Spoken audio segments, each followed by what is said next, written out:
Tirupati SV యూనివర్సిటీలో చిరుత సంచారం కలకలం రేపింది. క్యాంపస్ ఆవరణలో చిరుత కుక్కను వేటాడి ఎత్తుకెళ్లింది. దీంతో యూనివర్సిటీ విద్యార్థులు, సిబ్బంది భయంతో హడలిపోతున్నారు. గత నెల రోజులుగా యూనివర్సిటీలో చిరుత కదలికలు ఉన్నాయంటూ అటవీ శాఖ ఫ్లెక్సీలు ఏర్పాటు చేసింది. ప్రత్యేకంగా చిరుతను గుర్తించేందుకు ట్రాప్ కెమెరాలు ఏర్పాటు చేశారు. విద్యార్థులు రాత్రి సమయంలో బయట తిరగవద్దని అటవీ శాఖ అధికారులు హెచ్చరించారు.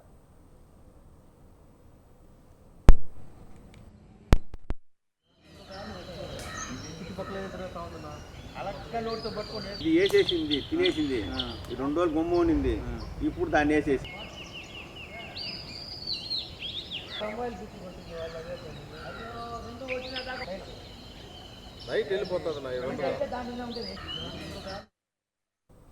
తిరుపతి ఎస్వి యూనివర్సిటీలో చిరుత సంచారం కలకలం రేపింది. క్యాంపస్ ఆవరణలో చిరుత కుక్కను వేటాడి ఎత్తుకెళ్లింది. దీంతో యూనివర్సిటీ విద్యార్థులు, సిబ్బంది భయంతో హడలిపోతున్నారు. గత నెల రోజులుగా యూనివర్సిటీలో చిరుత కదలికలు ఉన్నాయంటూ అటవీ శాఖ ఫ్లెక్సీలు ఏర్పాటు చేసింది.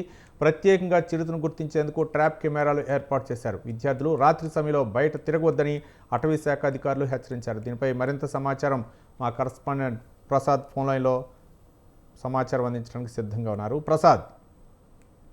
Thank you Ravi. Tirupati SV యూనివర్సిటీలో గత నెల రోజులుగా చిరుత సంచారం సంచలనం రేపుతోంది.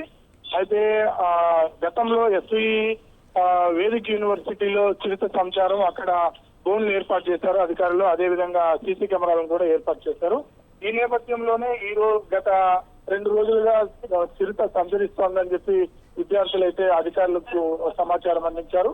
గత రాత్రి చిరుతపులై క్యాంపస్ లో ఉన్న 2 కుక్కలను, అదేవిధంగా ఓ జిగురు పిల్లను చంపి చెట్టుపైకి తీసుకెళ్లి వాటిని తిరిగి వదిలేసిన కళేబరాలు కూడా మనకు కనిపించాయి. ఈ నేపథ్యంలోనే విద్యార్థులు వాటిని గమనించి ఆందోళన వ్యక్తం చేశారు. వెంటనే ఎస్వి యూనివర్సిటీ అధికారులకు అయితే సమాచారం ఇచ్చారు. యూనివర్సిటీ అధికారులు అటవీ శాఖ అధికారులకు, అదేవిధంగా క్యాంపస్ పోలీసులకు అయితే సమాచారం అందించారు. వెంటనే అక్కడికి చేరుకున్న అటవీ శాఖ అధికారులు ఇప్పటికే యూనివర్సిటీలో కూడా బోర్డులు అయితే ఏర్పాటు చేశారు. వీటిని ట్రాప్ చేసేదానికి కెమెరాలు అయితే ఏర్పాటు చేశారు. మరోపక్క అటవీ శాఖ అధికారులు విద్యార్థుల తీరుపైన ఆగ్రహం వ్యక్తం చేస్తున్నారు. ముఖ్యంగా విద్యార్థులు రాత్రి సమయాల్లో తిరగద్దని చెప్పి ఇప్పటికే యూనివర్సిటీ మొత్తం హెచ్చరిక బోర్డులు ఏర్పాటు చేసినప్పటికీ విద్యార్థులు రాత్రి సమయాల్లో ఎక్కువ 12-1 గంట వరకు కూడా క్యాంపస్ లో తిరగడం పట్ల అటవీ శాఖ అధికారులు అయితే ఆగ్రహం వ్యక్తం చేస్తున్నారు. రేపు జరగడానికి జరిగితే ఎవరు బాధ్యత వహిస్తారు అని చెప్పి అయితే హెచ్చరిస్తున్నారు. అదేవిధంగా యూనివర్సిటీ అధికారులు కూడా వీటిపైన విద్యార్థులకు ఇప్పటికే సూచనలు చేశారు. రాత్రి 9 పైన ఎవరు క్యాంపస్ బయట తిరగద్దండి, హాస్టల్కే పరిమితం కావాలని చెప్పి కూడా సూచించారు. ఏదేమైనప్పటికీ గత నెల రోజులుగా చిరుత సంచారం పట్ల విద్యార్థులు ఆందోళన వ్యక్తం చేస్తున్నారు. బోన్లు ఏర్పాటు చేసి చిరుతను బంధించాలని అయితే విద్యార్థులు డిమాండ్ చేస్తున్నారు. Ravi. Right, thank you Prasad.